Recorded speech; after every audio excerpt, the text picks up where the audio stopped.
လာထန်ကဆိုင်ခွဲဘယ်နှဆိုင်ဖွင့်ထားလဲ30မာလာထန်ဆိုတာဘယ်နိုင်ငံကစားစရာဖြစ်မလဲတရုတ်လာထန်စီကအယိုးပြုတ်ရည်ကဘာနဲ့ပြုတ်တာလဲသိလားအမဲပြုတ်ရည်တယ်ကြက်ပြုတ်ရည်လာထန်ကိုကြိုက်လို့စားရလားဝန်ထမ်းသို့မဟုတ်ဆိုင်ရှင်ချောလို့လာရလားနှစ်မျိုးလုံးပဲမာလာထန်ကိုဗမာစပြီးစားဘူးတာလေဒီမှာပဲလာထန်ဆိုင်ဖွင့်တာဘယ်လောက်ကြာပြီလဲတစ်နှစ်လောက်မှန်ပါတယ်လာထန်းဆိုင်ခွဲဘယ်နှဆိုင်ဖွင့်ထားလဲရှင်၄ခု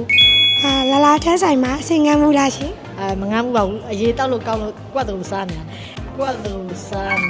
မလာထန်းဆိုင်ဆိုတာဘယ်နိုင်ငံကစားစရာဖြစ်မလဲရှင်တရုတ်နိုင်ငံကလာထန်းစီကရိုးပြိုရာဘာနဲ့ပြုတ်လို့ထားလဲသိပါသလားရှင်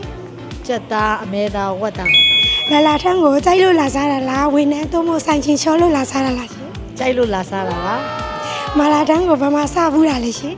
ဒီဆိုင်မှာစစားဘူးလားမိကလေးဖြစ်ပြီးရတဲ့ကျေးဇူးတင်ပါတယ်ကျေးဇူးပါလာထန်းဆိုင်ဝဲဘယ်နှဆိုင်ရှိလဲရှင်5ဆိုင်လာထန်းဆိုင်မှာအစင်ငန်းဘူးလားရှင်မငန်းဘူးမာလာထန်းဆိုင်ဆိုတာဘယ်နိုင်ငံကစားစရာဖြစ်မလဲရှင်တရုတ်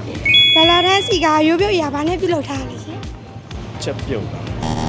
လာထန်းကိုကြိုက်လို့စားတာလားဝင်းနဲ့သို့မဟုတ်ဆိုင်ရှင်ချောလို့လားစိတ်လို့မစားတော့မာလာထန်းကိုဘာမှစားဘူးတယ်ရှင်မစားဘူးအခုကဒီမှာစားဘူးဟုတ်မိကုန်းလေးတစ်ခုမှလို့ဓမ္မစံကလေးပေးရပါကျေးဇူးတင်ပါတယ်ရှင်ကျေးဇူးပါလာထန်းကဆိုင်ခွဲဘယ်နှဆိုင်ဖွင့်ထားလဲ9ဆိုင်မာလာထန်းဆိုတာဘယ်နိုင်ငံကစားစရာဖြစ်မလဲတရုတ်နိုင်ငံလာထန်းစီကအယိုးပြုတ်ရည်ကဘာနဲ့ပြုတ်တာလဲသိလားကြက်ရိုးပြုတ်ဝါရိုးပြုတ်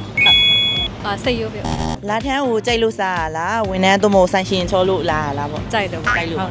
လာထန်းဆိုင်ဖွင့်တာဘယ်လောက်ကြာသွားပြီလဲ3နှစ်လားဒါလေးအမှန်တော့လို့တမ်းမဆန်လေးပေးတာပါဟုတ်ကျေးဇူးတင်ပါတယ်နော်လာထန်းဆိုင်ခွဲဘယ်နှဆိုင်ရှိလဲရှင်3ဆိုင်မာလာထန်းဆိုင်ဆိုတာဘယ်နိုင်ငံရဲ့စားစာဖြစ်မလဲရှင်တရုတ်လားလာထန်းဆိုင်ကိုကြိုက်လို့လာစားလားဝန်ထမ်းသို့မဟုတ်ဆိုင်ရှင်ချောလို့လာစားလားရှင်စားကောင်းလို့